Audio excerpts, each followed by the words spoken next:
Pengenalan bagi Malay Reserve Land atau Tanah Reserve Melayu.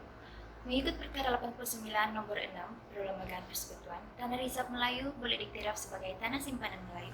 Bermaksud tanah yang disimpan untuk diberikan hak milik kepada orang Melayu atau kepada anak negeri bagi negeri tempat terletaknya tanah itu. Dan orang Melayu termasuk mana-mana yang di bawah undang-undang negeri tempat dia bermaus latin dikira sebagai orang Melayu. Isu dan masalah serta cabaran dalam pembangunan Tanah Reserve Melayu sudah lama berlaku. Secara umum, faktor-faktor yang menyumbang kepada perkara ini banyak berkait dengan keadaan Tanah Reserve milik orang Melayu itu sendiri. Tanah Reserve Melayu mempunyai potensi untuk dibangunkan, namun disebabkan hal ini, Tanah Reserve Melayu agak sukar dipasarkan berbanding dengan tanah milikannya. Penetapan kawasan dan juga peraturan guna tanah. Objektifnya ialah memastikan pembangunan ke atas Tanah Reserve Melayu ini dilaksanakan secara efisien. Kesannya dari aspek ekonomi, ia membantutkan usaha membangunkan Tanah Reserve Melayu.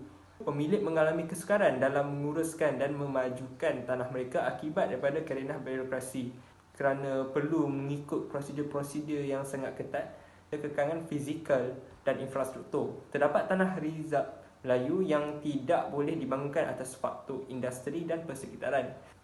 Kadar kos yang tinggi untuk membangunkan semula tanah dan kawasan luar bandar kurang potensi untuk dibangunkan.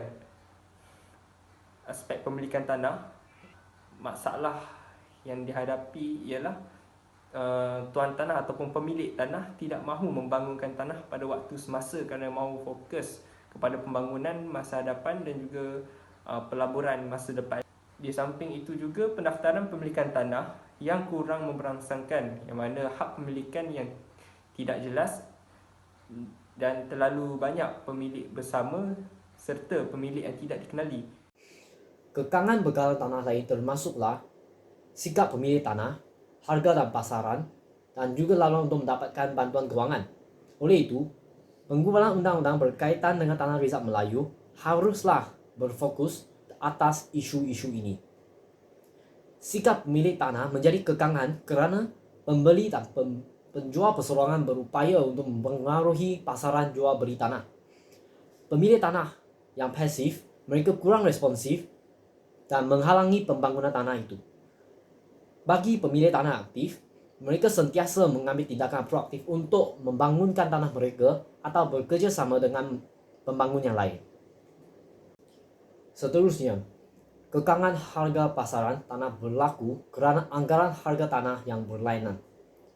Biasanya, pembeli tanah atau pembangun tanah berhasrat untuk membeli tanah dengan harga yang lebih rendah daripada harga benar demi keuntungan. Oleh itu, harga yang disebut oleh pembeli sentiasanya tidak memuaskan kepada pemilik tanah. Akhir sekali, menurut kajian, sumber kewangan formal bukannya mudah untuk dicapai oleh orang ramai di penduduk dalam kawasan bandar. Dengan ini, mereka tidak berupaya untuk memiliki tanah tanpa pinjaman.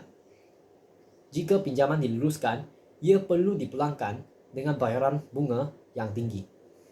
Menurut satu survei yang telah dijalankan, majoriti responden bersetuju bahawa Malay Reserve Land ini adalah untuk melindungi warisan Melayu.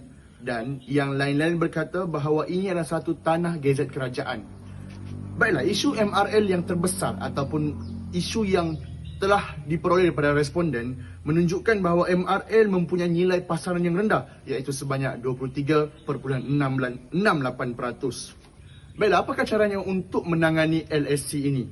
Pertama sekali, menaik taraf fungsi kerajaan, iaitu sebanyak 44.7%, membuka peluang kepada orang bukan Melayu untuk menerajui ataupun untuk membangunkan tanah MRL, iaitu sebanyak 31.6%. Dan yang ketiga, membenarkan semua bank untuk beroperasi dan berurusan dengan tanah MRL sebanyak 15.8%. Selain itu, 68.4% responden bersetuju dengan pengataan pembangunan MRL susah untuk mendapatkan pinjaman dan terdapat institusi kewangan yang tidak memandang MRL sebagai cagaran. Ini membuktikan bahawa pasaran MRL adalah kecil. Sebanyak 65.8% responden bersetuju dengan pembangunan MRL perlulah diberi insentif supaya menarik minat pemaju untuk melibatkan diri dalam perkembangan tersebut. Faktor lain yang menghalang perkembangan MIL termasuklah ketiadaan hak bagi pemegang MIL dan juga proses yang kompleks dalam pengurusan MIL. Bagi memajukan MIL, responden bercadang untuk melibatkan campur tangan kerajaan dan pemaju awam yang lebih ramai, mengubah polisi, dan melonggarkan syarat pinjaman kewangan. Seterusnya, penubuhan agensi MIL yang baru dan khusus juga dicadangkan bagi melindungi nilai dan menjalankan penyelidikan MIL. Kesimpulannya, pelan pembangunan Tanah Rizab Melayu perlu dibentuk, dikaji dan dipandang serius oleh pihak kerajaan. Pelan ini perlu berasaskan bagaimana Tanah Rizab Melayu boleh dibangunkan dengan bercontohkan kepada beberapa pembangunan tanah yang telah berjaya tidak kira di dalam atau luar negara.